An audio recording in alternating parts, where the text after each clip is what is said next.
Hey, TRB fans. It's back to school time. You know what that usually means. Everyone gets their new clothes to look fresh for their new school year. I'm not in school anymore. Neither are these two. But you remember those feelings. Boba Fett may be freshening up his duds for the book of Boba Fett. We're going to talk about that. So welcome, everybody, to another episode of the Resistance Broadcast.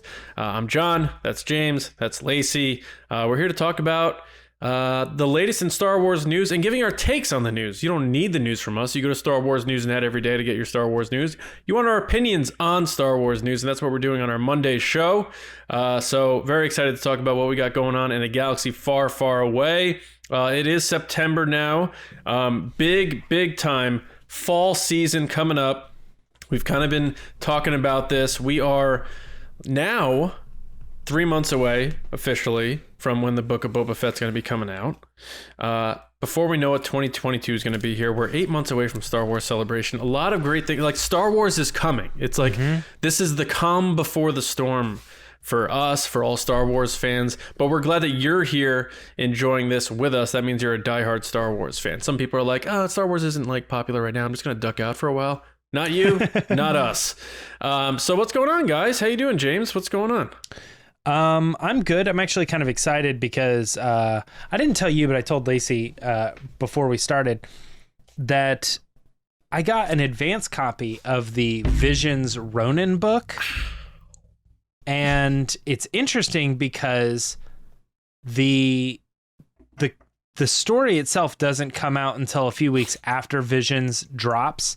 So most people are going to see Visions as it is, and then a couple weeks later get a novel that kind of keeps the story going or whatever. I don't exactly know how they fall into line or whatever.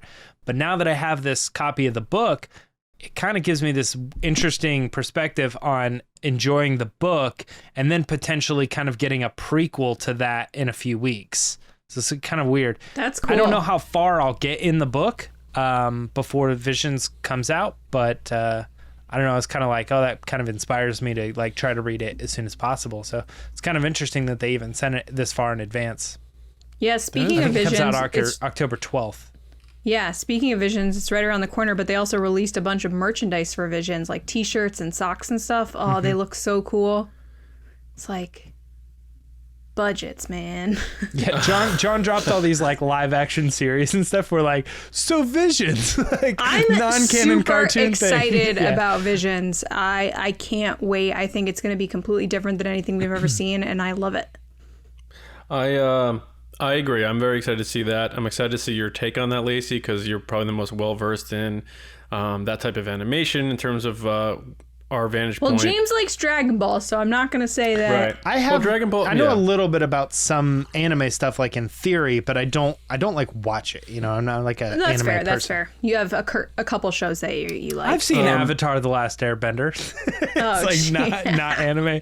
I actually haven't seen that. Didn't Dave Filoni, wasn't he involved with that? I would really like to know how involved he was with it, because he gets a lot of credit for it, and I'm kind of like, I think he's like kind of riding the. I know. I think he's kind of like riding the line of like, I don't want to tell anybody. I did like 8% the Mandalorian. They're like, oh, Filoni. Thank God for Filoni. I'm like, you guys have no idea.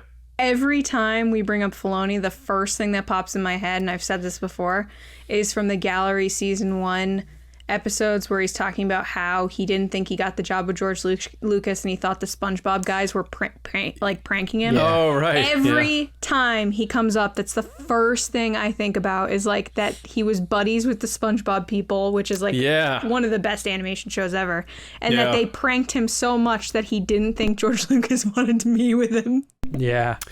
That's unreal too. I mean, I would imagine most people probably would not think that was legitimate. Yeah. Before we get going here, for people watching on YouTube and maybe hear me sipping a little bit, I have a very hot coffee I'm drinking. And do you know where this coffee is from, guys? Dunkin'. No, it's from us. Boston Dunkin'. It is. This is from Weird Brothers. Oh, nice. And if you're new to the pod, last year we partnered with Weird Brothers and we created a coffee flavor and a coffee brand called the Resistance Brew. Still, yes. Yeah. So if you go to weirdbrothers.com, they're out of Virginia. So you're like, I don't live in Virginia, John. What am I going to do? You go to weirdbrothers.com, you look up, just go to search, look up Resistance Brew. You'll find us. You'll find we have a coffee. And you can buy it there. You can buy it ground, or you can buy it where you grind it up. It's kind of fun to do that. You put it in the blender, grind it up, and then brew away. But either way, look up Resistance Brew at weirdbrothers.com. Pick up a bag, have it sent to your house. It'll be there soon. Or with the holidays coming up the next couple of months, it's a good gift to give in a stocking. Either way, Resistance Brew, and you're helping us as a podcast and also a small business down in Virginia. They're awesome over there, Weird Brothers. That supports veterans too. That's the big thing. They support veterans. Go to weirdbrothers.com and look up the Resistance Brew. And also they have a bunch of other cool Star Wars theme and nerd theme flavors. So go check out weirdbrothers.com. But yeah, all you have to do is search Resistance Brew and it'll pop up. So grab yourself a bag, and it is delicious. So enjoy. It's going to be a late night recording, so this is Weird Brothers is keeping me going. So, all right. With that aside, we do have a lot of cool stories to get into here. I'm very excited. A wide range here. So we're going to kick things off with Mr. James Bainey, as we always do. What's going on, bud? It's the Resistance. John, we are right off the heels of Star Wars Newsnet's exclusive report on the Obi-Wan Kenobi show, right? But this week, we're talking a little bit about the book of Boba Fett, and that's because Star Wars Newsnet has another small little bit of detail here that we'll get into that has to do with this show and kind of a little bit about maybe the point or the synopsis, if you will, the idea behind it, and a few little details about some of the costuming. Now, that being said, minor spoilers ahead. We really wouldn't talk about this if we felt like it was something that really was like a big secret or something that's going to like ruin the show.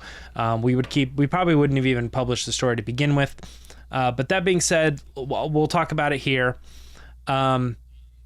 It looks like Star Wars Newsnet has learned that in this series, Boba Fett is in revenge mode, and I'm quoting the site here.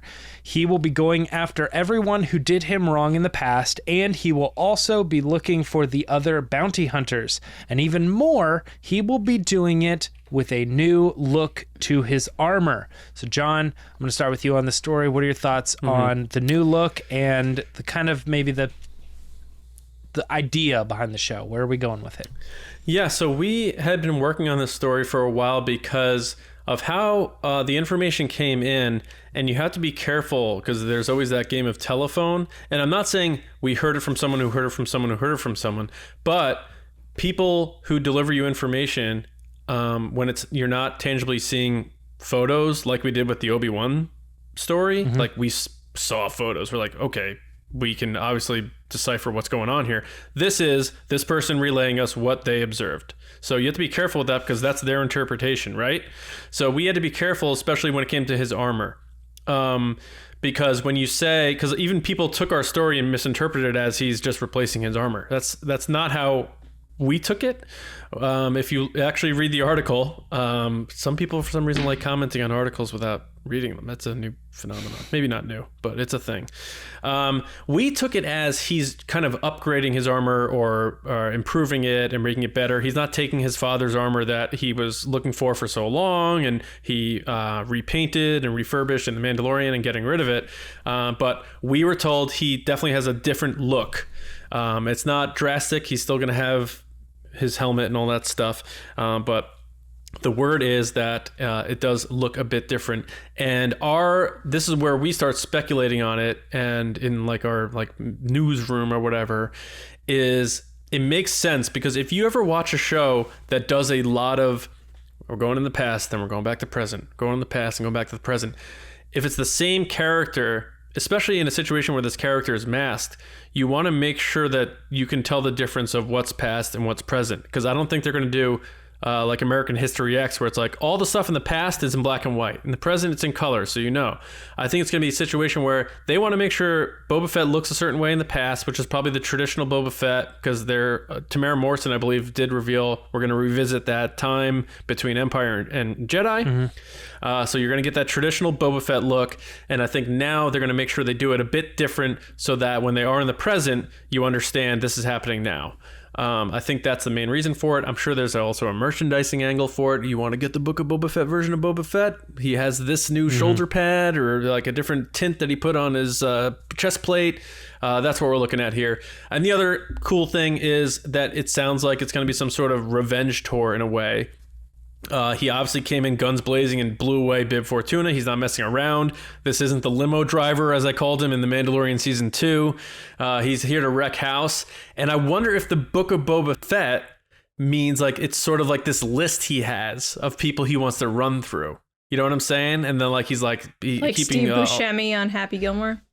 Exactly like Steve Buscemi, except Boba Fett's not going to, when he's done crossing out names, put lipstick on, I guess. But yeah, I think it's maybe like the Book of Boba Fett Or is Ryan one of those, in The Office. Yes, or like Chris Jericho in wrestling. You made the list. But yeah, that's my guess. But the real crux to the news is he's going to be on the revenge tour. He's going to be looking for bounty hunters. We don't know whether he's going to go to kill them or to recruit them, but he's looking for other bounty hunters, and he may have an upgraded look to his armor, which doesn't mean he's replacing his dad's armor, but getting with the times. So I think it's a pretty cool story. Nothing too spoilery, nothing too big.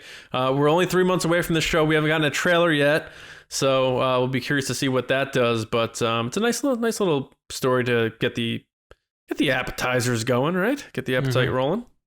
Yeah, Lacey, what were your thoughts on the story here?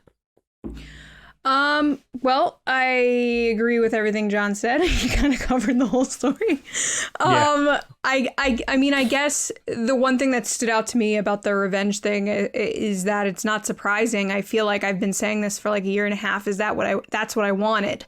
I didn't want like this emotional tale. I wanted him to just go in and wreck house because that's what made me like him in The Mandalorian. Now, that probably sounds terrible, and you're like, Lacey, you're so brutal. Sometimes, yeah. And sometimes you just want to see people wreck house, and like Vader in Rogue One. So when that episode came, I was one of the biggest people that was like, are we really bringing him back? Like, do we really need this character? And then Robert Rodriguez made that episode so awesome and so fun. And then you get the behind the scenes thing where he did the whole episode like shot for shot with action figures with his sons in the yard. That it made me more attached to the idea of not only Robert Rodriguez doing this, but of this idea of bringing this character back and making it the character that they all imagined it would be when they were little. Like, I love that aspect of it, of being like, oh, this is what I thought Boba Fett was, even though he didn't do anything. This is what I pictured in my head, so this is what I'm hoping to do in the show. I'm also super pumped for Tem. You know, you could tell that he loves it, whether he's in a hot tub or not, telling you that he loves playing Boba Fett and he's excited for what's to come. The look, like John said, it doesn't surprise me because of the merchandise angle. That's the first thing I always go to. You guys knows that. Like, Disney's got to make money. Star Wars wants to make money and they want to sell toys. But the bigger thing here is what John said, is that they don't want you to be confused.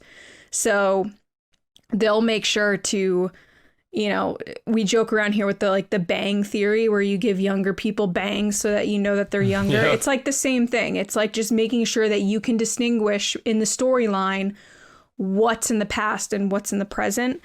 And I think the easiest way to do that is what we were saying here, is just changing the armor a little bit, but not changing it enough that people get annoyed or whatever. Yeah. But yeah, no, I'm super pumped. I can't wait to see what the show is gonna deliver, because as we learned from Robert Rodriguez recently, is that he says it's gonna knock your socks off and be the best thing you've ever seen, and it's gonna be epic, and you're like, what did he do if this is what he's saying out of the gate? Like, we haven't seen anything of this show yet and he's already saying that. So I have high hopes.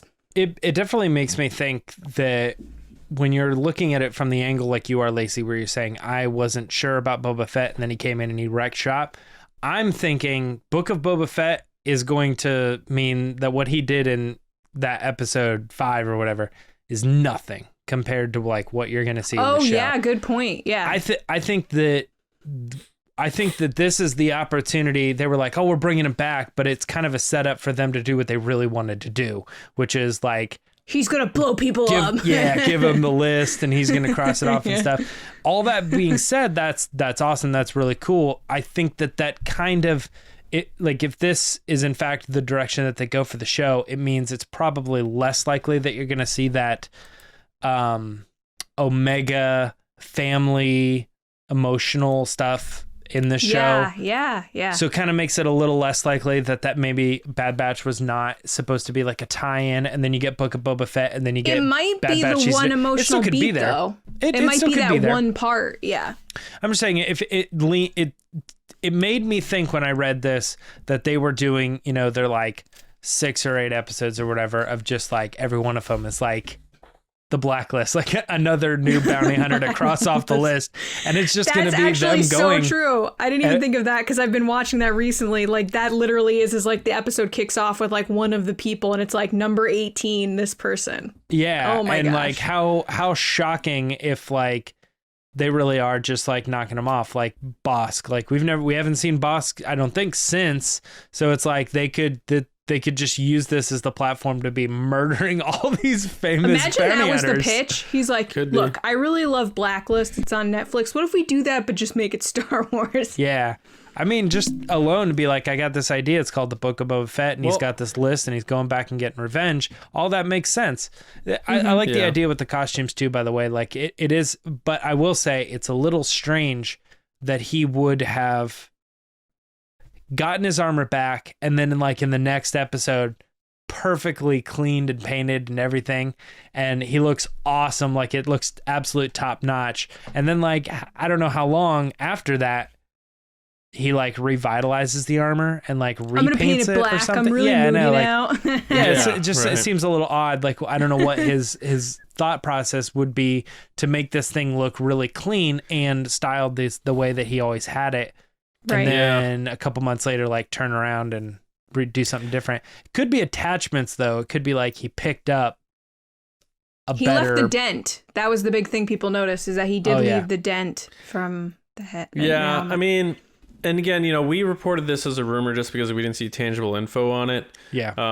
And we did find it strange that there would be an armor change. So we deduced it as he's not changing, like he's not getting rid of Django's armor. But it's more of like maybe he, like Mando, kind of he changes. I was gonna say that, yeah. Yeah, had new things to add to the mix or whatever, which could be fun just from a fan perspective of Boba Fett. Like, yeah, I've seen him do the rocket backpack thing, and I've seen him, use his little eye thing and his knee rockets now and all that stuff. And what if he just like finds a new weapon? And or it could be Fennec being like, hey, how about we get an upgrade here? Yeah, so who knows? But I do like the aspect of, if it is one of those things where you bring in the bounty hunters from Empire Strikes Back, that would make sense from the aspect of why Favreau wanted to do a Boba Fett series to begin with. Was I want to play with the action figures and I want to bring them to life and stuff.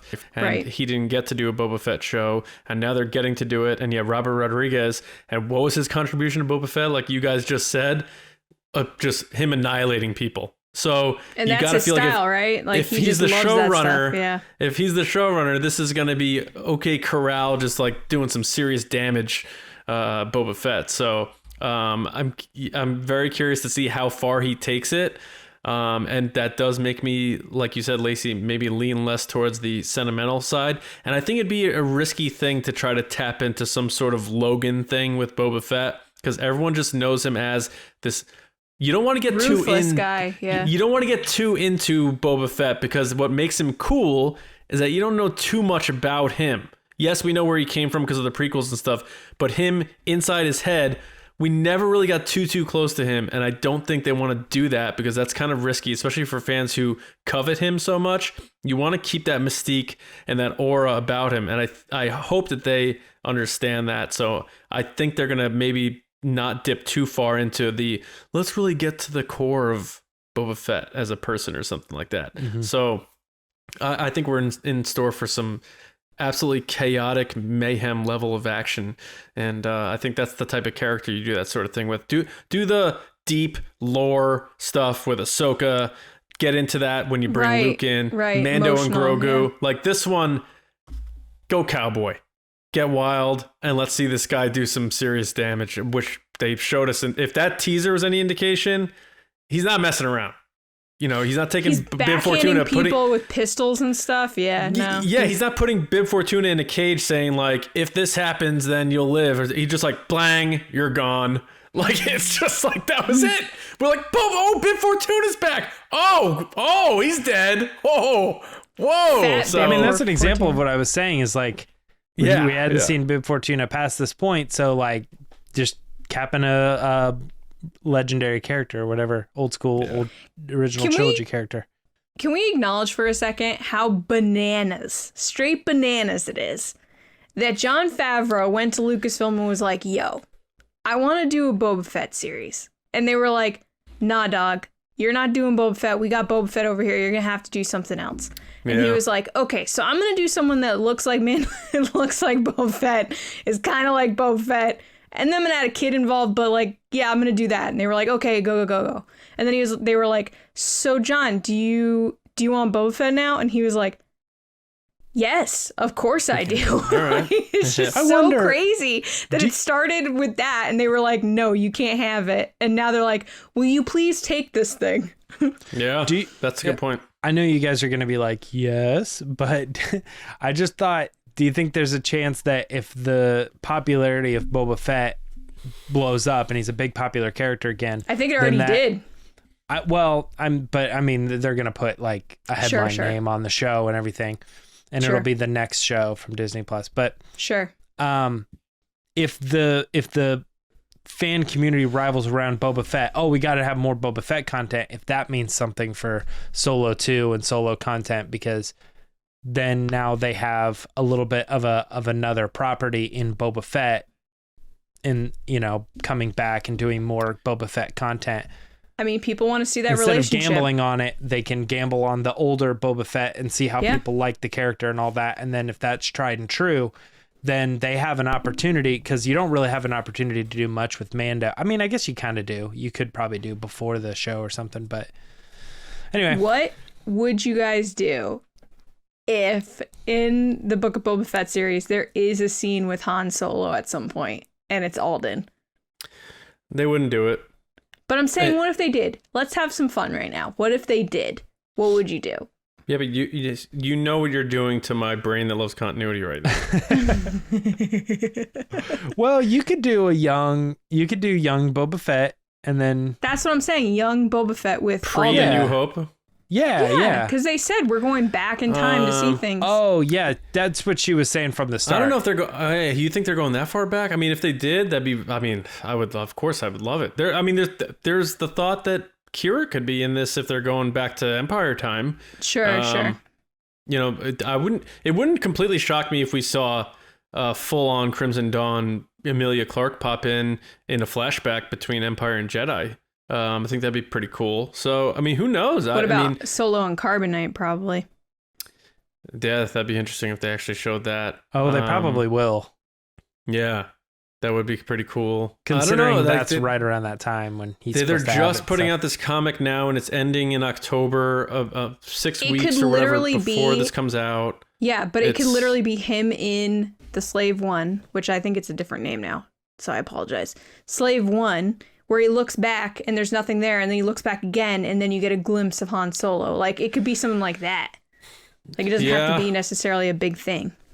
Yeah, I mean, they're definitely going to give us surprises. It's just a matter of how they do it. I think these flashbacks are going to be a good way for them to use nostalgia, so that when they use the modern time version of the story, which still happens obviously a long time ago, they can have some more fun with some new things with Boba Fett, which I think is good. So they like the idea of flashbacks in Star Wars now is a good thing, especially for a series like this where they can say like, let's feed you guys some nice Boba Fett original trilogy era Thanksgiving dinner satisfied nostalgia.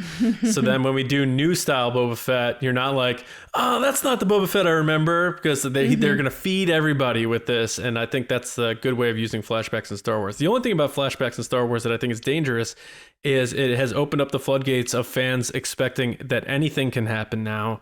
We're seeing with the Kenobi series, everyone's saying like, well, we're going to get Satine, we're going to get Clone Wars flashbacks and all this stuff. And I don't know. Just don't get your hopes up, because we know how that goes. You know what I mean? I mean, the Kenobi one almost kind of makes sense with the Clone Wars flashbacks because of the Hayden Christensen story. You got to de-age them, but yeah.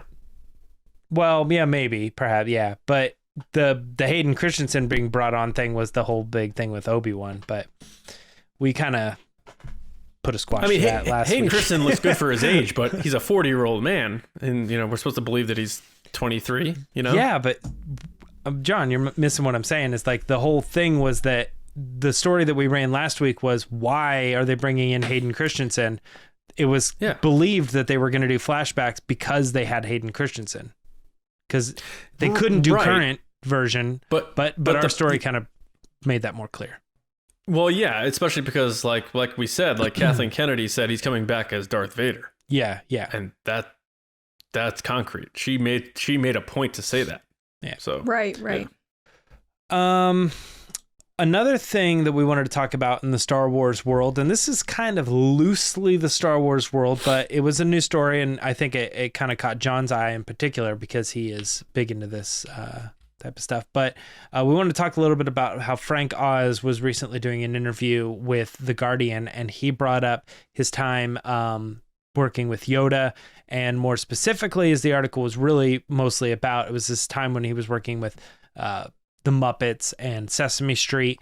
And one of the big taglines, in fact, I think the title of this story was Frank Oz on Life as Fozzie Bear, Miss Piggy and Yoda. I'd love to do the Muppets again, but Disney doesn't want me to. So yeah, it's a little tricky. So before we get to John, I'm going to start with Lacey on this one. What were your thoughts on reading over this as a big Frank Oz fan yourself? I'm a big Muppets fan. I grew up on the Muppets. That was like my childhood, is Muppets and, the Muppet Show, all the Christmas movies, everything Jim Henson. So it makes me really sad to see interviews like this with Frank Oz. He's been pretty open about this. I don't think this is surprising. He's been very, very vocal on social media, on Twitter, and in other articles about how he doesn't like how Disney is handling the Muppets. I think that the show that they tried to do, which was kind of like an Office, like behind the scenes TV show mockumentary, didn't do very well. And kind of the essence of the Muppets, of what Jim Henson created, has been a little lost over the past few years. And that's partially due to Disney's handling of it, which is, he has the right to say that because he was a part of it from the beginning.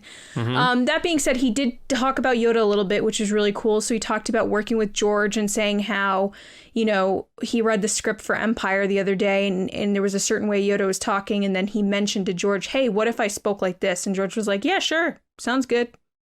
And, the interviewer jokes around with him and says, hey, do you ever get sick of hearing impressions of Yoda? And he goes, no, because everyone can do a voice. But he said, it's the soul. And I was like, yeah, wow. Cool. Imagine being that. We joke around on the show about the man, the myth, the legend. Frank Oz is one of those people that you could actually say that about him and actually mean it.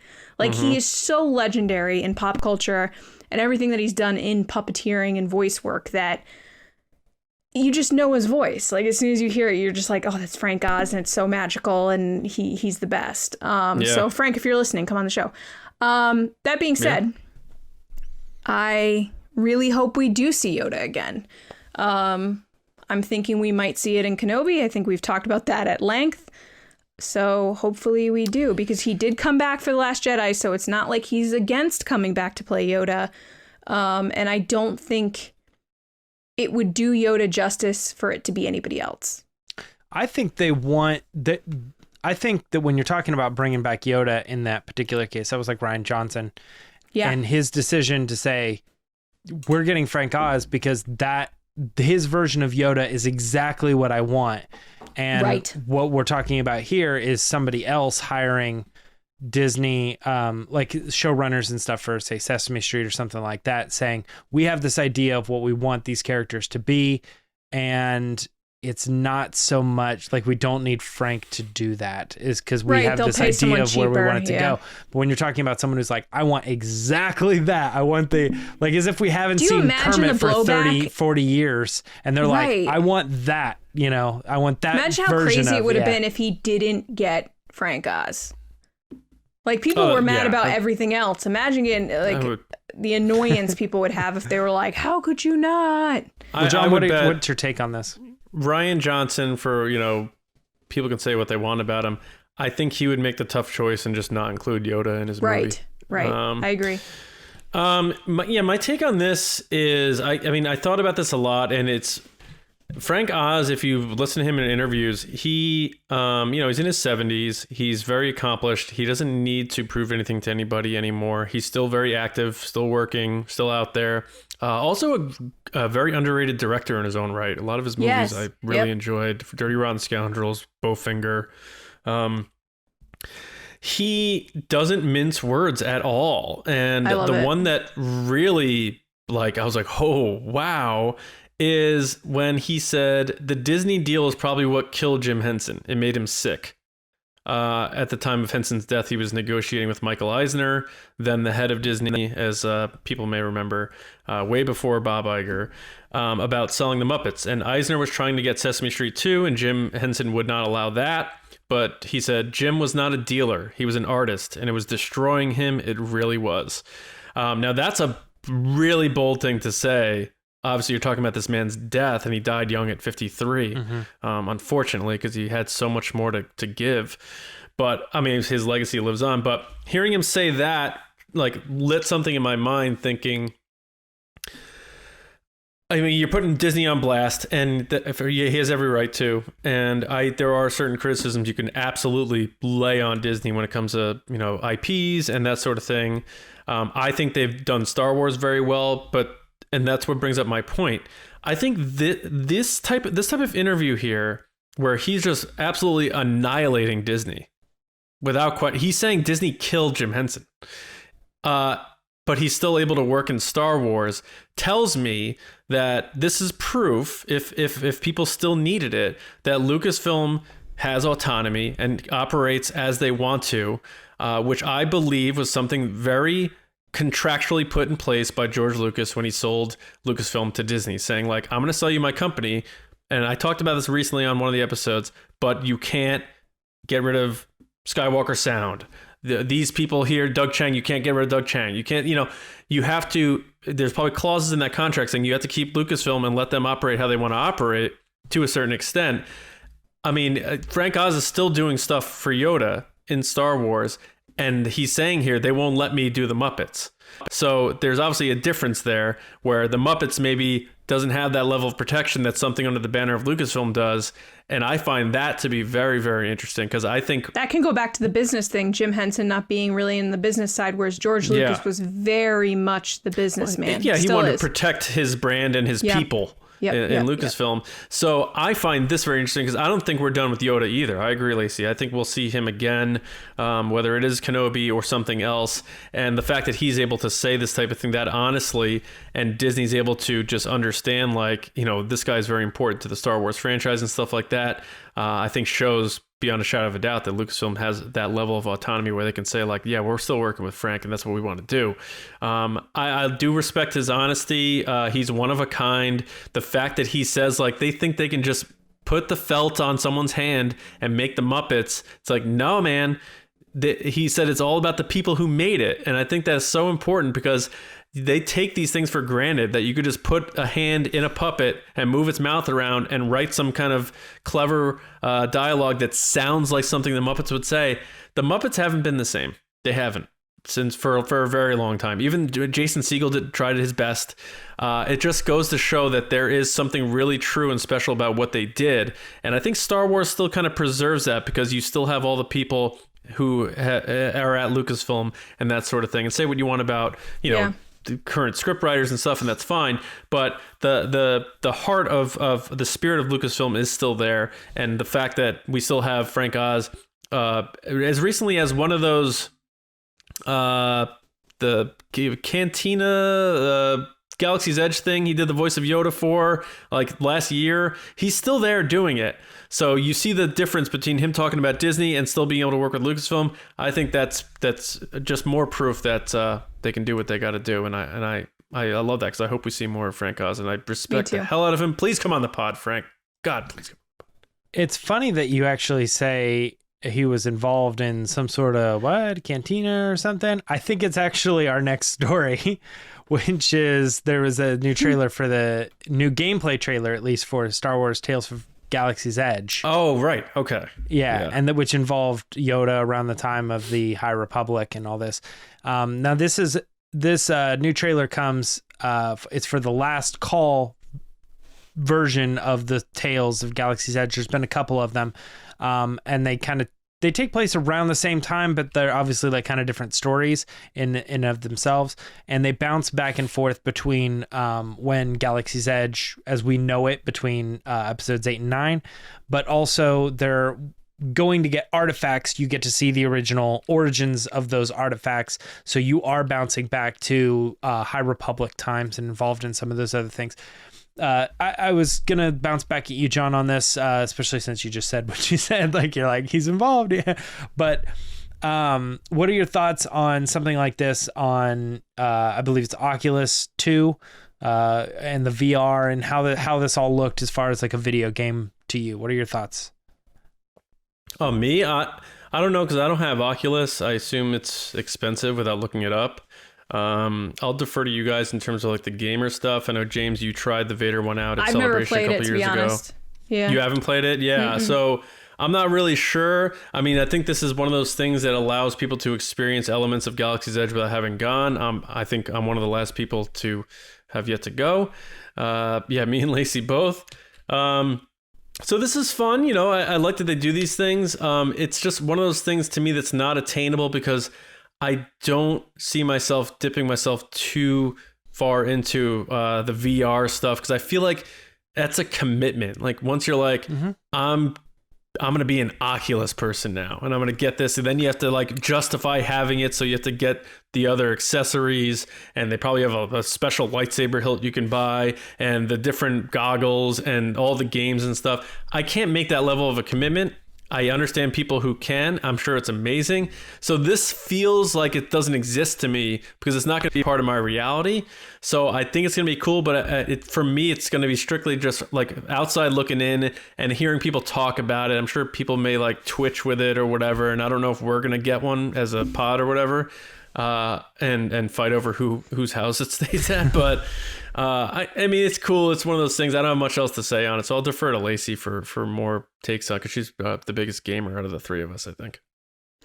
It's funny you say that because I haven't played this. I haven't played the VR stuff. Yeah, but you know video games and culture and like... It looks cool. I think VR is one of those things that, you know, they even had the option for Squadron too, that you can play it with the VR. But people were getting like motion sick and stuff. I think it's one of those things that it's super cool. It's ahead of its time. You know, it's the next big thing. But like John said, there is a lot of pieces that go into that. Like you have to get the headset and, you know, does it fit right? It doesn't fit everybody's head perfectly. And then, you know, you're like sweating under the goggles and stuff. I think it's cool. And I appreciate the work and effort and story that goes into these types of videos, because it's really cool. It has a lot of details, different characters. You know, before we started recording, I was talking to James about it, and I was like, I mean, it seems like these things have more stories and tales and background information about Galaxy's Edge than actually Galaxy's Edge when you go. Now, I'm speaking from a place I've never been there before, but it just seemed like years ago when this was announced, Galaxy's Edge, it seemed like it had all these like stories and adventures and different, you know, things you could do interacting with actors and droids and different experiences, and it's kind of gotten dialed back from that. And I think we knew that before Galaxy's Edge opened, is that they made cuts here and there, which is understandable in the world we live in, that hey, you can't do everything, you pick and choose what can be done, especially if there are budget cuts or something like that. But it seems like this type of thing is a great way for someone that can't go to Galaxy's Edge, or maybe can't afford to go to Galaxy's Edge, can still experience it in a really fun way that they feel like they're there. Now, again, the problem there is that the VR sets aren't cheap either. So you're kind of in this weird place. But I'm sure you'll be able to just watch clips and stuff of the experience. But I'll let James chime in. I think I might actually have a lot to say about this. Good. Yeah, I mean, I don't necessarily agree with that. I think like if you were given the opportunity to do this Galaxy's Edge virtual reality experience or go to the park, nobody is going to say I enjoyed the VR better or the story or anything like that better I'm than not going saying to the park. that. I'm just saying that there's more story and background information and details than going to the park, which is a theme park.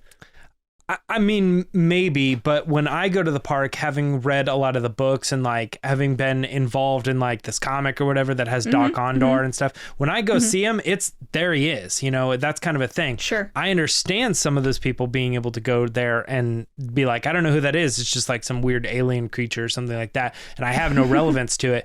But as a Star Wars fan, I know who that character is. And I know that in this book, when that person, you know, like say for instance, like the Han and Greedo thing, like going into the cantina, you might know that shot or that, you know, blaster bolt behind him means something. They have that stuff all through Galaxy's Edge. You just have to know. You have to dive into it and find it out, and you know, all these little things. I'm saying that this, when you're in this game and you're experiencing it face to face with characters, is a very different experience than you reading a book and then going into the theme park. Whereas originally this theme park was you went into the theme park, and with the exception of, I'm blanking on her name, the girl with the blue hair that's like the main person. Vi Marati? Yes. Yeah. Sorry, I was blanking.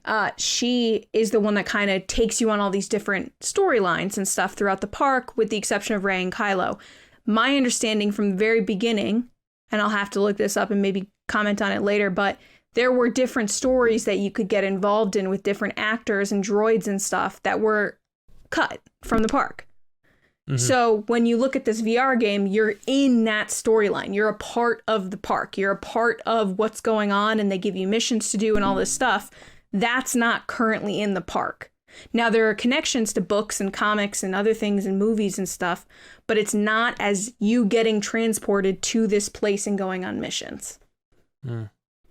That's what I was saying. I see the game as like you know, you're just in a bar and you're talking to the guy or whatever. Sure. And I don't really know that it's so much like you walking around the park in VR. Well, because you got like shooting an stuff and going on missions and stuff. Yeah. Yeah.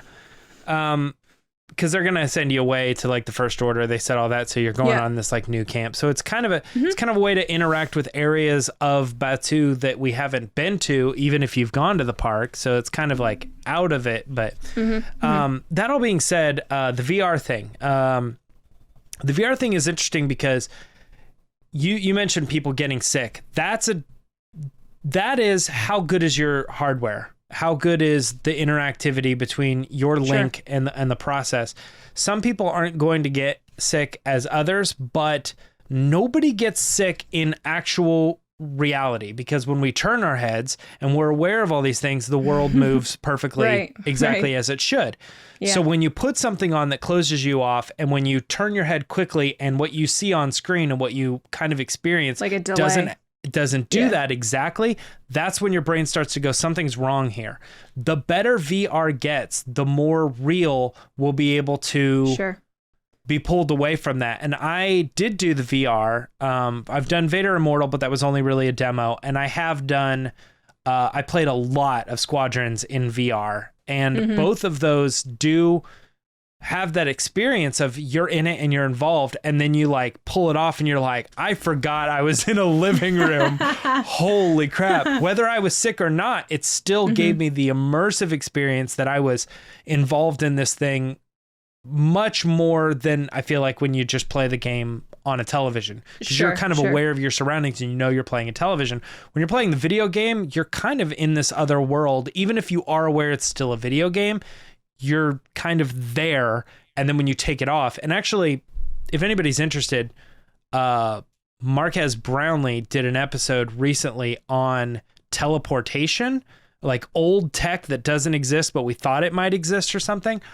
And he interviewed Neil deGrasse Tyson, and Neil deGrasse Tyson brought up that VR is the closest thing that we have to teleportation. You listen to his reasoning for it, and it's very similar to what we're kind of talking about with this stuff. And it's all very interesting how VR could be the next big thing. Facebook is really pushing VR to be the next big thing. Well, they bought Oculus, yeah. And well, here's the thing. Years ago. This isn't new. This is years ago. Yeah, that's exactly it. So this device that you're talking about, Oculus 2, is the Facebook gaming system. And it's like $300. I don't really know the prices. I've looked into it before and I've done my research, but I've kind of forgotten it off the cuff. But it's something like $300 for the device, but you literally have to link it to your Facebook account. You have to have Facebook in order to use it. Right. If you do not agree with Facebook or you do not want to have a Facebook, they will sell you one that doesn't have to link to Facebook, but it's $700 or $800, something like that. And there's an annual like $150 fee or something that is continual, just because they know that if you buy the $300 version and you feed them all of that information, they want yo data. They will make that in the back end. But if you're not going to give them all that money to make off of you and your information, they want all that money up front and will continually charge you. So this goes back to like a whole privacy thing. I know people that are bummed because Lucasfilm, for instance, or the people involved in this game have chosen Oculus as the software to work with, the hardware to work with. When they could have done something else, Because now I can't play it. You know, I have people that are like, I'm banned Facebook and I'm not having anything to do with them. And because these things are on like Beat Saber, for instance, I used to love not me, but like, you know, people I've heard talk about it. I used to love Beat Saber, and now that they're exclusive to this thing or whatever, it's like I can't play it anymore. It's just done. I'm not going to compromise privacy and all this other stuff and build Facebook up. Expensive version. I'm not being political. The other downside is that they actually send Mark Zuckerberg to your house and stare at you judgmentally as you play without being linked into Facebook. Only when you want to write something online. So if you can play, you can do all you want in your home, but if you're about to say something that is remotely publicly, you will get the knock on the door. And it's Mark Zuckerberg. And if he's not available, they send Jesse Eisenberg instead. Yeah. And it's like, he's like the B-run. Yeah. So the one thing I find a little, and you know, we're doing a lot of in this episode, I guess like the theme of this episode is like kind of, at least from my perspective, like the way Lucasfilm was, and if they still are, is you got to feel like if it was George Lucas's Lucasfilm still, they'd come up with their own thing.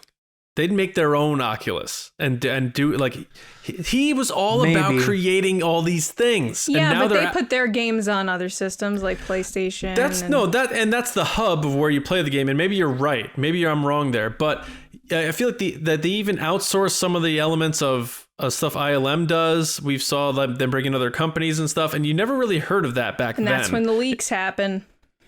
Yeah, so I find that part a little interesting, that they do a little bit more of outsourcing now, and I don't know why that is. I don't know if it's budgetary, who knows, but I just, part of me would think like, I wonder if George Lucas like would have invented his own like thing. And it's not like...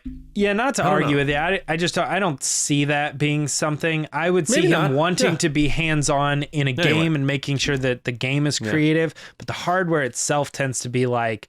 I mean, who's creating hardware for gaming? It's that's true. It's Microsoft, it's Sony, it's Facebook in this case, you know, and even theirs is like kind of a subset, a smaller piece of hardware. The big one that, and not to get too into video games or whatever, but the big one that always surprises me is that Apple has not yet stepped into it.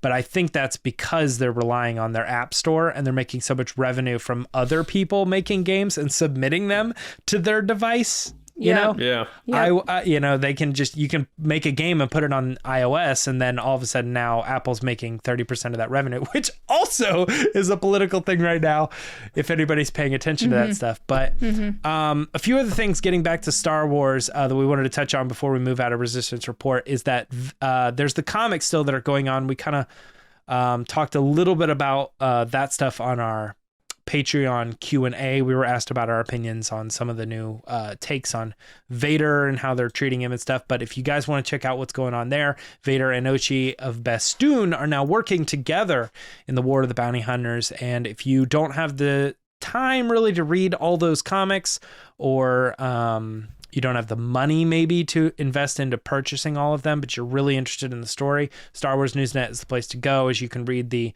kind of spoiler reviews and kind of synopsis. They're like book discussions, but for the comics.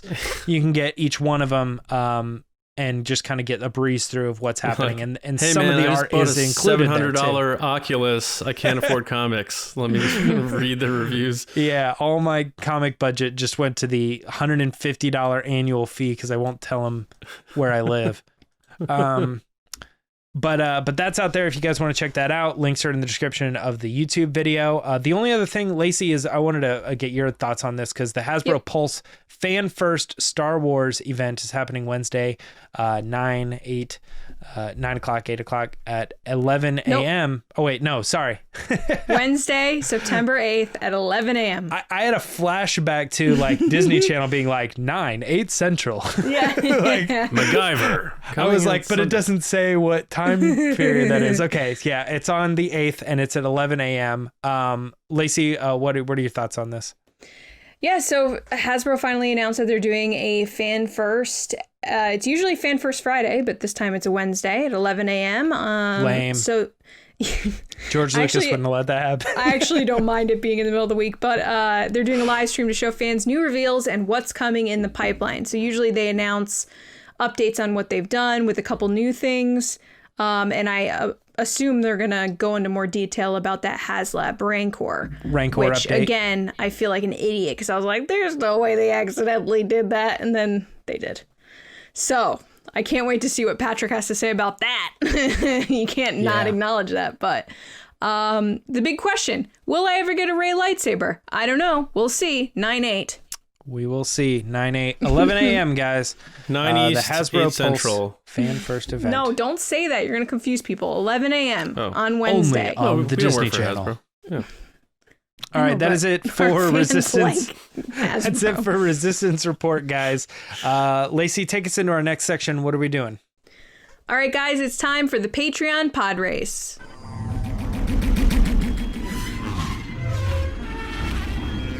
So there are lots of ways you can support us. You can follow us on Twitter at RBATSWNN, on Instagram at The Resistance Broadcast, here on YouTube at Star Wars Newsnet Videos. You can like, comment, subscribe. It helps us out. Ring the bell for notifications so you don't miss anything, as well as multiple places, audio platforms like Spotify. So yeah, you can follow us at all those different places. But if you want more, starting at $2 a month, you can head over to patreon.com/Resistance Broadcast. You support us every month.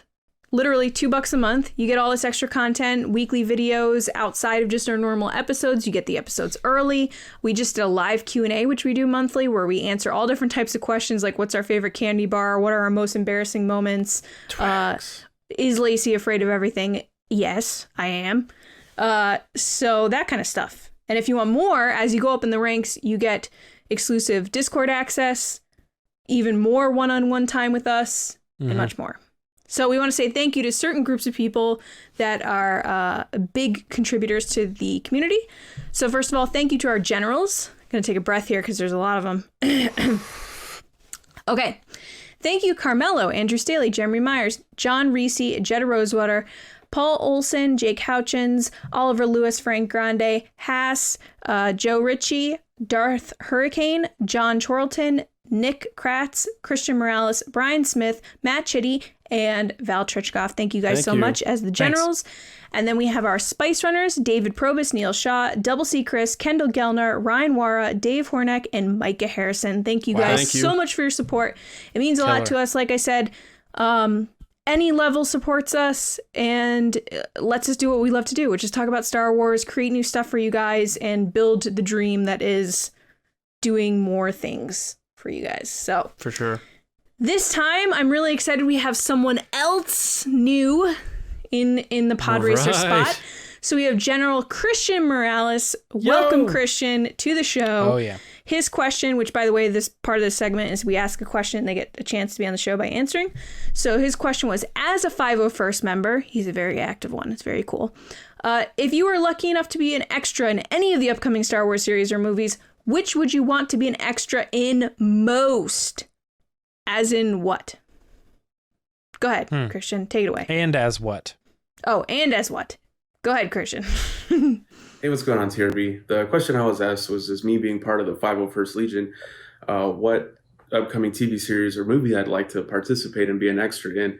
Now, if I did get selected, I think I'd like to be a TIE pilot in the Andor series, just because the regular TKs already got their turn in The Mandalorian, so I figured what better way than to represent all the pilots. Anyways, thanks for the question, and hope all is well. May the Force be with you. Nice job, Christian. Great. Yeah. First pod race. Epic. John, what do you think? I like that he took a swipe at TK Stormtroopers. I thought that was good. I thought that was fun because, as we know, it's been wildly publicized that Filoni brought in a lot of 501st TK troopers because they were so accurate. So the dream is there, Christian. There's a chance, man. You could definitely do that. Maybe because you're such a big supporter of Make Solo 2 happen, maybe you get to be a TIE fighter, like trying to shoot down Han Solo or something. I don't know. I don't want to build you up too much, but you did a great job, man. I know you were like, I'm a little nervous to do my first pod race. Crushed it, man. Did such a good job. I think that's a good take because you're like, they haven't done this yet, so maybe if I get the call, this is my shot. And Andor, I think that's interesting because a lot of people are sleeping on Andor with what's going on with the hype for Book of Boba Fett and Kenobi. So you're just like, let me just coast right into this Andor series, which everyone's kind of laying in the weeds, not thinking about. And I think that show's going to rock. So I think that'd be a good spot to be in because that should be an action-packed show. So I think you did a great job. I think that's a great answer. Can't wait for your next pod race. And thanks for all of your support, man. I thought you did a fantastic job. Appreciate it. You're the man, Christian. Thanks so much, buddy. Great job. James? No surprise here actually, because I've actually done some work so like outside of the Resistance for Christian, as far as like some photo editing and stuff for when he does this. So when I think of Christian Morales, I think of this TIE fighter like in this outfit, and it's so perfectly done. And that's just it didn't surprise me at all that he's like, I want to be a TIE pilot in the Andor series, and I know Andor's coming up and it's just going to be a big deal. And the way they incorporated all of the 501st into Mandalorian, it seems also almost realistic, that they would do that for these other shows. Yeah. And he kept the secret. Yeah. So it's crazy. It's out there. It's possible. The costume looks great. And like I said before, I think of you as this TIE pilot. So I don't know if that's a good thing or a bad thing. I hope you like that. But yeah. Good pod race, man. Good pod race. Christian, great job. First of all, I love all your Star Wars stuff. I'm a collector. Yeah. You get it. I'll take all your Star Wars stuff if you don't want it. Anyway, I think it's really cool that you're in the 501st. I adore all the people that do cosplay because the time, money, and just passion that goes into it is just so admirable. Especially because I know you take a lot of your time out of your weekends and during the week to do charity events and fun events for kids. And that just means a lot, especially to kids nowadays, like to just have those fun moments. So thank you for doing that. You killed this. I think TIE Pilot is perfect because I see what you did there. Because not only do you like to dress up as that, but you get to be in a spaceship. Like you get to be in the ship when they film, and like what better epic thing to do? We heard from Paul when he was on the show about how cool it was. So, man, great answer. Awesome job. And now we're gonna go back to John. All right. So, yeah, we don't have much time. So really quickly, obviously, we have the Hasbro thing coming out Wednesday. So let's just, no preparation here.